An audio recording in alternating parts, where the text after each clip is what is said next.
Një nga emrat që pritet të debutojë me kombëtarin shqiptar në urdhrat e trajnerit të ri Rolando Maran është Luis Hasa. Jeroshi shqiptar, pas shumë vitesh si pjesë e përfaqësuesve të moshave të Italisë, ka vendosur që të veshë fanellën kuqezi. 2 muaj më parë ai ka bërë ndryshimin nga Italia te Shqipëria të miratuar edhe në FIFA, ndërsa tashmë pret momentin e tij për të veshur fanellën kuqezi. Hasa në një intervistë dhënë për fanpage.it ka folur për karrierën e tij duke u ndalur në momente të ndryshme, duke filluar nga rritja në akademinë e Juventusit, teksa ju ofrua dhe ekipit të parë të Bardhezint. Nuk është se kam kaluar shumë kohë atje për fat të keq, por mbaj mend emocione shumë të forta ato pak herë që hyra, kur kalon nga e para e lojtarëve të caktuar në televizor dhe pastaj gjem veten ulur pranë tyre të dritën pa këmbët është e pashmangshme. Që kur isha i vogël, idulli im ka qenë gjithmonë Cristiano Ronaldo, kështu që ta shihja nga afër ishte një emocion i madh, edhe pse e takova vetëm për disa sekonda. Ndodhi një krishtlindje kur lojtarët e ekipit të parë erdhën në dhomat e zhveshjes për të na përshëndetur ne lojtarëve të akademisë. Arrita të bëja vetëm një foto që e çmoj shumë, por nuk mund as të përshpëritja një fjalë.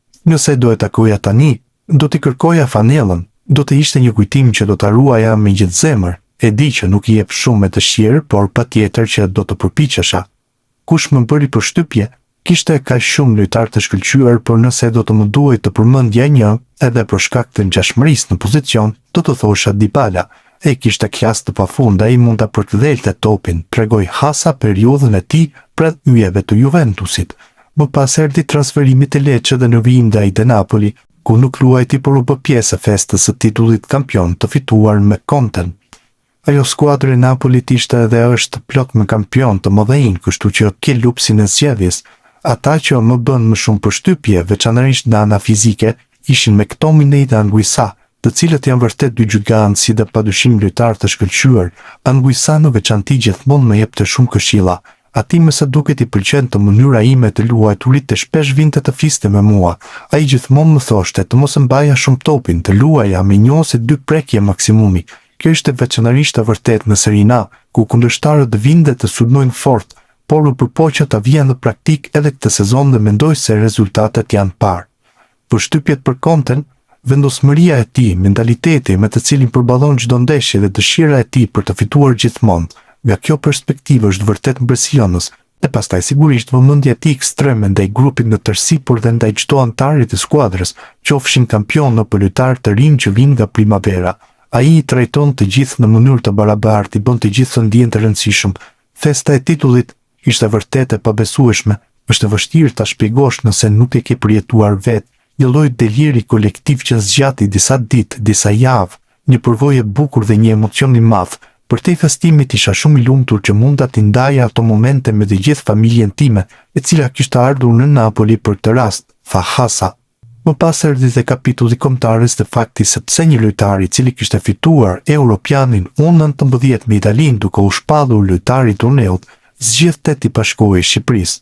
Sigurisht ishte një gëzim i madh për të gjithë, nishim të gjithë në Maltë dhe festuam së bashku. Prindërit e mi bën kaq shumë sakrifica që unë të mund të kurorzoja ëndrrën time dhe t'i shihja ata kaq të emocionuar, më mbushi zemrën. Kam kaluar disa momente të mrekullueshme me Italinë dhe nuk ishte një vendim i lehtë, por menduam se ishte i duhuri për mua dhe për zhvillimin e karrierës sime. Pastaj unë u linda dhe u rrita në Itali, por në vendat e mia rrjedh gjak shqiptar, edhe pse babai im ka qenë në Itali për më shumë se 30 vjet dhe nëna ime për më shumë se 20. Lidhja me Adeun dhe tyre mbetet e paprekur.